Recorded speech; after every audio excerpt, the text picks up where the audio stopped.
Maroca visualiza Andresa e Tonho se beijando e, logo em seguida, Maria também presencia a cena. Alberto comenta que não pode deixar Guiomar sozinha e longe de recursos, esperando que Estela compreenda sua decisão. Otávio garante que Estela é uma mulher generosa e compreensiva. Maroca revela que flagrou Andresa e Tonho se beijando na cozinha, demonstrando espanto. Alberto garante que o melhor que Maroca tem a fazer é esquecer o ocorrido, mas ela afirma que aquilo foi uma completa falta de compostura. Alberto lembra que Maroca já passou por muitas emoções e com delicadeza a leva consigo.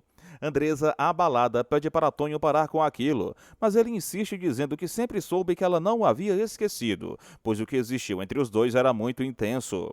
Andresa tenta racionalizar, dizendo que ambos cresceram juntos em um mundo pequeno e que isso já passou. Mas Tonho rebate, dizendo que hoje tem mais dinheiro do que o marido que Andresa teve. Sem responder, Andresa se afasta rapidamente. Maria aparece provocando e diz que Andresa deu uma esnobada em Tonho, que irritado joga algo em sua direção, mas Maria, ágil, consegue se esquivar. Estela, sozinha, sofre em silêncio até ouvir a campainha tocar. Ela se levanta, vai atender e se depara com Diná entrando em sua casa. Estela admite que não está bem e afirma sentir como se tivesse falecido por dentro. Diná tenta consolar a irmã, dizendo que Bia vai voltar, mas Estela lamenta, dizendo que nunca quis ver sua filha sofrer. Diná explica que cada pessoa precisa trilhar o próprio caminho e que é assim que se amadurece. Estela diz que não desejava essa dor para Bia e desabafa sobre não conseguir confiar em Ismael. Diná aconselha que agora Estela não deve fazer nada, pois Bia ainda vai precisar muito dela quando finalmente descobrir quem Ismael realmente é. Diná então pergunta se depois do casamento Estela vai continuar morando na vila ou se mudará para a casa de Alberto. E Estela responde que por ela mesma continuaria morando na vila. Diná pergunta se há alguma bebida e Estela diz que deve ter algo dentro de casa. Enquanto isso, Regina entrega a roupa de cama para Bia e dá algumas instruções para ela arrumar o quarto. E Bia pergunta se aquilo significa que ela vai dormir ali mesmo. Bia afirma que não cabe no sofá e que pretende dormir com o pai, e ainda questiona sobre a cobertura dele. Bia reclama dizendo que Ismael não desgrudou do telefone e pergunta a Regina se ela sabe com quem ele tanto fala, mas Regina responde que não se interessa. Bia alfineta dizendo que o único interesse de Regina é o dinheiro de Ismael, ao que Regina responde que está tentando ser amiga dela e pede para Bia parar de confrontá-la. Estela desabafa com Diná, dizendo que jamais imaginou que aquele sentimento tão intenso e descontrolado que teve por Ismael a faria abandonar todos os sonhos que tinha. Diná reflete que o sentimento que ela mesma teve por Theo se transformou em outra coisa e que hoje ela sente pena dele. Estela, por sua vez, diz que só sente ódio por Ismael e declara que o detesta. Diná reafirma que tem certeza de que Bia vai voltar, então as duas fazem um brinde em nome disso. Lisa pede que o tempo que passarem juntos sirva para esquecerem tudo lá fora e em seguida beija Theo. Lisa então mostra a Theo uma fogueira que foi feita na frente da praia e pede para irem até lá. Theo e Lisa ficam juntos aproveitando o momento. Enquanto isso, Zeca estranha o silêncio da casa e pergunta por Lisa e Carmen. Agenor encontra uma carta e logo percebe que Lisa fugiu com o Theo. Zeca pede para Agenor deixar Lisa ser feliz, mas Agenor insiste que vai prestar queixa na polícia, sendo impedido por Zeca, que afirma que o pai fará uma besteira. Agenor diz que Lisa está correndo perigo de vida e exige explicações. Carmen chega e Agenor exige saber o que está acontecendo, mas Carmen pede calma e afirma que fez questão de não saber o destino de Lisa, pois sabia que Agenor o pressionaria. Carmen pergunta qual é o real problema, lembrando que Lisa é uma mulher trabalhadora e que merece ser feliz. Zeca reforça dizendo que Agenor está atrapalhando os poucos dias de descanso que Lisa conseguiu e que ela está feliz, portanto, é injusto ele não entender isso. Agenor começa a se acalmar, mas questiona que os vizinhos dirão. Carmen responde que contou apenas para Fátima e que, caso alguém pergunte, é para dizer que Lisa foi até São Paulo para fazer um curso de maquiagem. Carmen comenta que Lisa não pediu permissão porque sabia que Agenor não deixaria. Andresa confessa que chegou a pensar que havia chegado a hora de Guiomar partir. Maroca pergunta quando Guiomar poderá sair ou dar um passeio. Alberto responde que é preciso ter calma e que, se ela continuar sem febre e com boa alimentação, poderá sair no fim de semana. Maroca comenta que irá permanecer ali para tomar conta de Guiomar com todo o cuidado necessário. Andresa entrega a roupa de Guiomar para Margarida, demonstrando preocupação com o bem-estar da mãe. Em seguida, Alberto se retira discretamente, enquanto Maroca ajuda Andresa a organizar os pertences no quarto com dedicação. Zulmira comenta que rezou muito por Guiomar, dando a entender que sua fé estava voltada para a recuperação dela.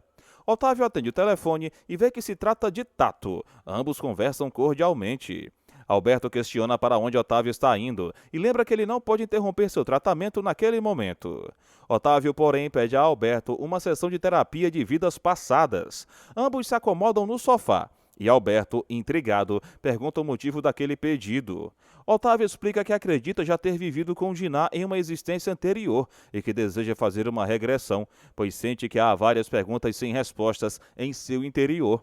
Alberto alerta que esse tipo de regressão é algo muito delicado e até perigoso, e afirma que jamais faria por mera curiosidade.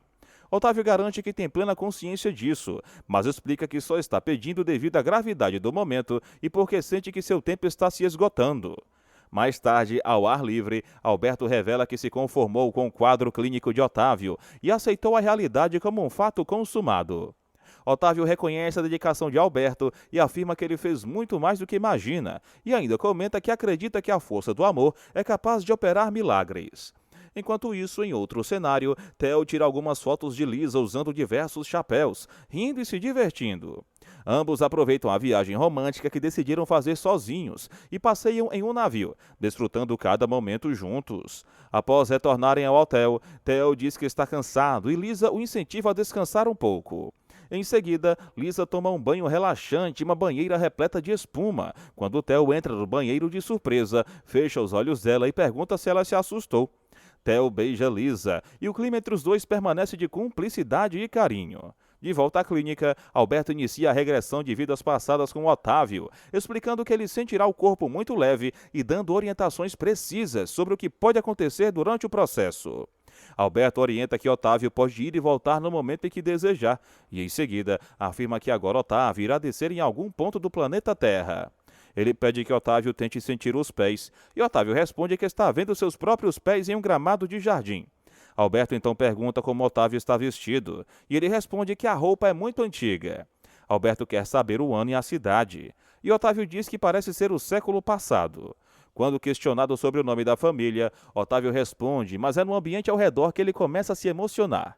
Ele diz estar vendo uma mesa muito bem arrumada, com várias damas conversando alegremente. Otávio comenta que ela está vindo em sua direção, e Alberto pergunta quem seria essa mulher. Nesse meio tempo, Raul conta que Andresa telefonou para ele naquele dia, e Estela afirma que já sabia que os dois acabariam se entendendo. Raul garante que Dona Guiomar deseja conversar com ele. Estela diz que ainda custa acreditar que se separou de Ismael e agora irá se casar com um homem que verdadeiramente ama, embora reconheça que está pagando um preço alto por essa decisão. Raul a consola e diz que ela não deve se lamentar. Raul também desabafa, dizendo que foi enganado por Tainá e que acabou estragando seu casamento com Andresa. Ainda em regressão, Otávio comenta que o grande dia está chegando. Alberto pergunta o que aconteceu de importante entre ele e essa mulher na vida passada. Otávio dá a entender que houve uma interferência externa na relação dos dois. Ele continua a regressão e revela que foi desafiado para um duelo, sinalizando que o amor da sua vida naquele tempo foi interrompido por um ato de violência e honra. Alberto comenta que agora ele entende a ligação tão forte que existe entre Diná e Otávio, pois percebe que há algo muito além do que se pode explicar racionalmente. Otávio, ainda envolvido pela emoção da regressão, chama por Diná em voz baixa, como se estivesse vendo-a em outro tempo ou dimensão. Alberto então explica que o registro de vidas passadas foi acionado nesta vida atual, e que isso pode justificar toda a intensidade dessa conexão entre eles. Em seguida, Alberto pergunta se Otávio está se sentindo bem ou se prefere continuar com o processo, mas Otávio, ainda impactado, diz que deseja voltar. Alberto, com toda a calma, pede para que Otávio respire profundamente 3 vezes, de maneira lenta e consciente, e logo orienta que ele desça através dos raios de sol, que o envolvem com uma energia protetora e suave. Alberto então pede que ele sinta os pés tocando no chão, sinta as pernas ganhando força e vá sentindo aos poucos a presença do corpo físico se restabelecendo. Por fim, orienta Otávio a abrir os olhos somente quando estiver sentindo completamente o próprio corpo. Otávio então abre os olhos lentamente e, com convicção, afirma ter certeza de que amou Diná antes, em uma outra vida, e que esse sentimento permanece com ele até agora, tão real quanto antes. Alberto aproveita para ressaltar que a regressão de vidas passadas só deve ser feita com o intuito de ajudar a pessoa a lidar melhor com sua vida atual, de forma mais humana, mais sensível e mais compreensiva. Otávio, com a voz carregada de sentimento, diz que eliminou Alexandre 2 vezes, tanto nesta vida quanto na anterior, e demonstra se sentir culpado. Alberto pede que ele não carregue essa culpa, explicando que as condições e os acontecimentos da vida conduziram inevitavelmente para essa situação. Otávio confessa que, mesmo assim, é tudo muito complicado para ele e que não consegue compreender totalmente os desdobramentos.